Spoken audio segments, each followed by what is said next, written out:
सकबिन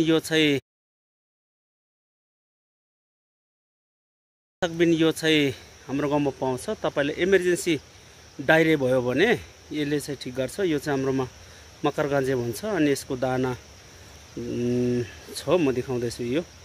यो कालो दाना छ, मजाले माटो हुन्छ, सफा गर्नुपर्छ। यो ढुङ्गाको चेपमा र ढुङ्गामा चापिएको त्यो झेउहरूसँग उम्रिन्छ। यो जेठ वैशाखतिर, हिउँदमा चाहिँ हुँदैन, यो दाना मात्रै काँचो हुन्छ हिउँदमा, अनि बर्खामा उम्रिन्छ।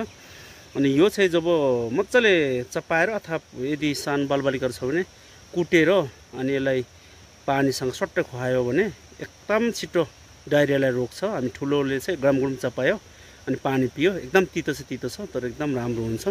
अनि यसको डाँठ छ आम्बिलो हुन्छ। यो चाहिँ हामी अचार खान सक्छौँ खोर्सानी पिसेर। यो ठुल्ठुलो पनि हुन्छ है, जस्तै एक हातको पनि हुन्छ। अनि यो साम्रै आम्बिलो छ है। अनि तपाईँहरूले पनि गाउँघरमा छ होला, यो डायरिया चल्दा पखालो चल्दा चाहिँ युज गर्नु होला। धन्यवाद।